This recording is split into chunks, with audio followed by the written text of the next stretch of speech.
200 టీఎంసీల గోదావరి జలాలను తరలించుకుపోయేటువంటి కుట్ర జరుగుతూ ఉంది.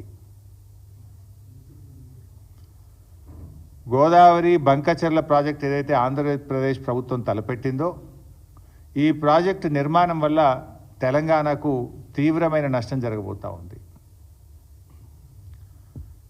పైకి ఏం మాట్లాడుతున్నారు, ఏముంది ఏదో సముద్రంలో కలిసే నీళ్లు తీసుకుపోతే తప్పేంది అని మాట్లాడుతూ ఉన్నారు.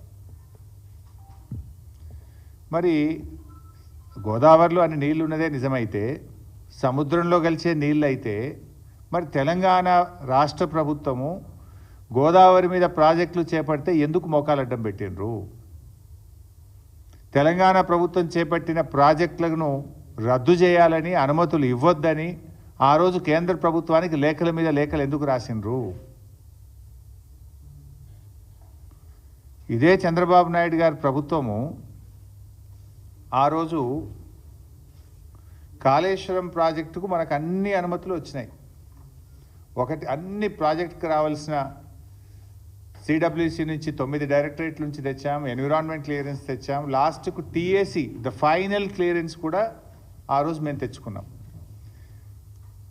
ఇదే తెలుగుదేశం ప్రభుత్వం ఆనాడు 2018లో అధికారంలో ఉన్నప్పుడు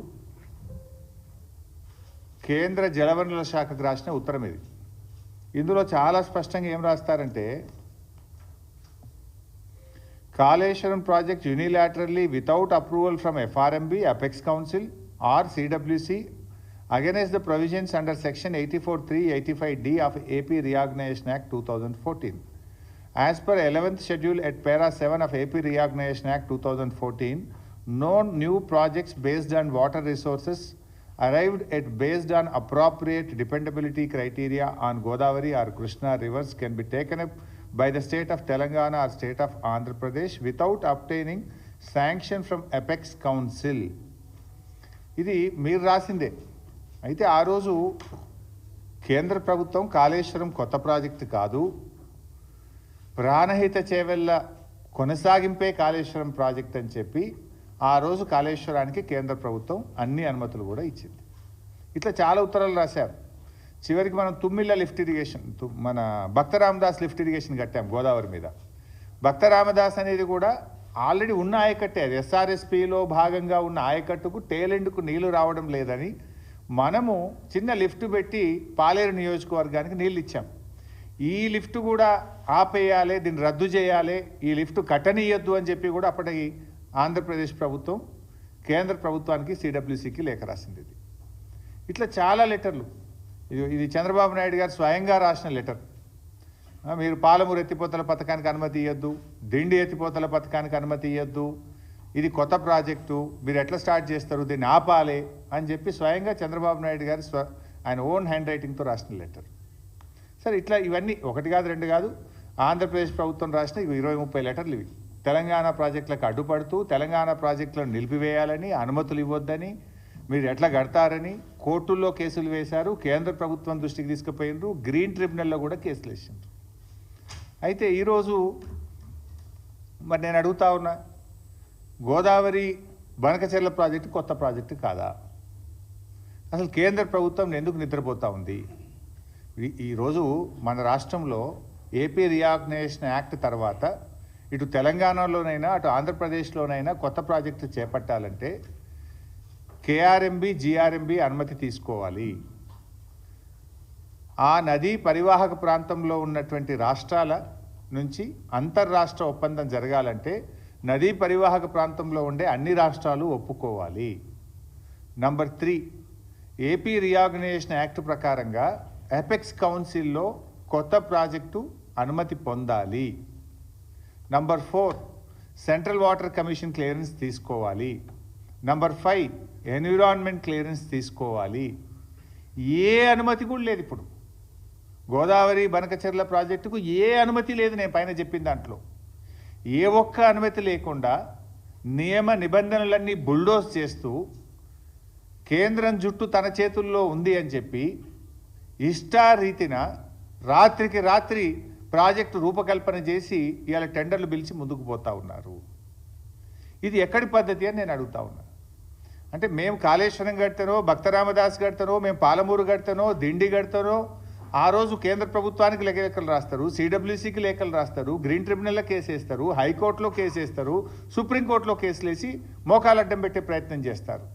కానీ ఇవాళ మీరు మేము కట్టిన అన్నీ కూడా పాత ప్రాజెక్టులు. పాలమూరు అయినా ఉమ్మడి ఆంధ్రప్రదేశ్లో స్టార్ట్ చేసింది, కాళేశ్వరం అయినా ఉమ్మడి ఆంధ్రప్రదేశ్లో స్టార్ట్ చేసింది. కానీ మీరు ఇలా కొత్త ప్రాజెక్టును నియమ నిబంధనలన్నీ కూడా ఉల్లంఘించి ఇలా ఆంధ్రప్రదేశ్ కడతా ఉంది. ఇది జరుగుతూ ఉంటే మరి మన ముఖ్యమంత్రి గారు పోయినసారి అసెంబ్లీలో మాట్లాడిన రేవంత్ రెడ్డి బడ్జెట్లో మనకు గుండు సున్నా పెట్టినరు, మన ప్రాజెక్టులకు అనుమతిస్తలేరు, మనకు ఏమీ రావడం లేదు, నేను నీతి ఆయోగ్ మీటింగ్ను బైకాట్ చేస్తున్నా అని చెప్పి అసెంబ్లీలో చెప్పాడు. ఏమిచ్చిండ్రు? నువ్వు కట్టమన్న మూసీ సుందరీకరణకు ఇదివరకు డిఫెన్స్ ల్యాండ్ రాలే, మూసీ సుందరీకరణ ప్రాజెక్టుకు ఇప్పటికీ అదేది వరల్డ్ బ్యాంక్ నుంచి అప్పు తెస్తామంటే ఫైల్ రిటర్న్ కొట్టినరు. ఏది నీ మెట్రో రైలుకి ఇంతవరకు అనుమతి వచ్చింది లేదు. నువ్వు ఆ రోజు బడ్జెట్లో అయితే గుండు సున్నా, నువ్వే నీతి ఆయోగ్ మీటింగ్ బహిష్కరిస్తా అన్నాడు. మరి నిన్న నేను పొద్దుగాలనే అందరికంటే ముందు పోయి కూర్చున్నాడు. నిన్న నీతి ఆయోగ్ మీటింగ్లో అందరికంటే ముందు పోయి రేవంత్ రెడ్డి రాత్రే పోయాడు, పొద్దుగాల ఫస్ట్ కూర్చున్నాడు, మంచి రాముడు మంచి బాలు లెక్క కూర్చున్నాడు. నేను అనుకున్నా దీని గురించి మాట్లాడతాడేమో, ఈ గోదావరి బంకచెర్ల ప్రాజెక్టును గట్టిగా ఎదిరించడానికే పోయిండేమో, నిలదీయడానికే పోయిండేమో ప్రధానమంత్రిని అని నేను అనుకున్నా. కానీ చూస్తే అసలు ఈ ప్రాజెక్టు గురించి మాట్లాడిన సందర్భం కూడా లేదు. ప్రధానమంత్రిని వ్యక్తిగతంగా కలిసి కూడా ప్రెస్ నోట్ రిలీజ్ చేస్తే దీని మీద మాట్లాడిన పరిస్థితి లేదు. ఏం జరుగుతూ ఉంది? రేవంత్ రెడ్డి మాట్లాడాడు, ఉత్తమ్ కుమార్ రెడ్డి అయితే అసలే మాట్లాడాడు. ఏం చేస్తున్నాడు? నీటిపారుదల శాఖ మంత్రి ఏం చేస్తున్నట్టు, ముఖ్యమంత్రి ఏం చేస్తున్నట్టు, ఈ రాష్ట్రానికి ఇంత తీవ్రమని నష్టం జరగబోతూ ఉంటే ఎందుకు స్పందించరు?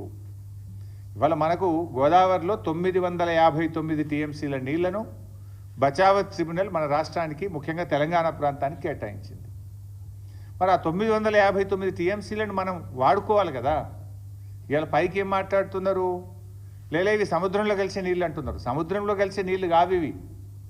తెలంగాణ రాష్ట్రం వాటిని వాడుకోలేదు కనుక, పూర్తి స్థాయి వినియోగంలోకి తేలేదు కనుక ఆ నీళ్లు కిందికి ప్రవహిస్తూ ఉన్నాయి. రేపు తెలంగాణ 959 టీఎంసీలు పూర్తిగా వినియోగించుకుంటే అక్కడ నీళ్లు ఉండవు. దీని వెనుక ఉన్న కుట్ర ఏంది? ఇవాళ ఇప్పటికే ఆంధ్రప్రదేశ్ గోదావరి నది మీద ట్రిబ్యునల్ వేయాలని చెప్పి సెక్షన్ 3 కింద కేంద్ర ప్రభుత్వానికి కంప్లైంట్ చేసింది. సో గోదావరి ట్రిబ్యునల్ వచ్చే లోపే ఈ బనకచెర్ల ప్రాజెక్టును త్వరితగతిన నిర్మించి, ఆల్రెడీ ప్రజాధనం ఖర్చు అయిపోయింది, ఆల్రెడీ మేము ఖర్చు పెట్టేసినాము, దీనికి నీళ్లు కేటాయించండి అని చెప్పి ట్రిబ్యునల్ ద్వారా నీళ్లు తీసుకోవడానికి ఒక పథకం ప్రకారంగా జరుగుతున్న కుట్ర ఇది.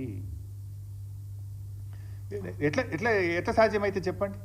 నిజంగా 959 నువ్వు పూర్తిగా వినియోగించుకున్నప్పుడు అప్పుడు నీళ్లు కిందికి పోతే దాన్ని లెక్క తేల్చాలి, దానికి సిడబ్ల్యూసీ ఉంది, హైడ్రాలజీ ఉంది, అన్ని క్లియరెన్స్లు తేవాలి కదా. ఏ క్లియరెన్స్లు లేకుండా వాళ్ళు కడుతూ పోతుంటే ఎందుకు రాష్ట్ర ప్రభుత్వం మౌనంగా ఉన్నది? ఎందుకు రాష్ట్ర ప్రభుత్వం దాన్ని అడ్డుకోలేకపోతున్నది?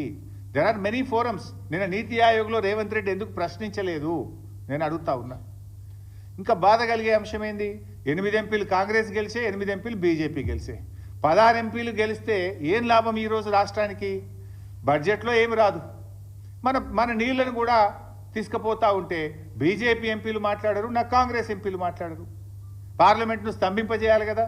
ఏం చేస్తున్నట్టు బీజేపీ ఎంపీలు, కాంగ్రెస్ ఎంపీలు? ఎవరికి కూడా బాధ్యత లేదా? ఒకరు రాష్ట్రంలో అధికారంలో ఉన్నారు, ఇంకొకరు కేంద్రంలో అధికారంలో ఉన్నారు. కేంద్రంలో అధికారంలో ఉన్న వాళ్ళు చట్టాన్ని ఉల్లంఘించి పక్క రాష్ట్రం నీళ్లు తీసుకుపోయే ప్రయత్నం చేస్తుంటే కేంద్రంలో ఆ చట్టాన్ని అమలు చేయాల్సినటువంటి వాళ్ళు ఆపే ప్రయత్నం చేయరు. రాష్ట్రంలో అధికారంలో ఉన్న పార్టీ కానీ 8 ఎంపీలు కానీ ఇవాళ దాని మీద ఏ పోరాటం అయితే చేయాలనో, లీగల్గా కావచ్చు, చట్టపరంగా కావచ్చు, లేదా ప్రభుత్వ పరంగా కావచ్చు, లేదా ప్రజా పోరాటం కావచ్చు, దేనికి కూడా పట్టించుకోకుండా నిమ్మకు నీరెత్తినట్టుగా రాష్ట్రంలో ఉన్న కాంగ్రెస్ పార్టీ, కాంగ్రెస్ ప్రభుత్వం ఈరోజు మొద్దు నిద్రపోతున్నటువంటి పరిస్థితి ఉన్నది. ఇలా ముఖ్య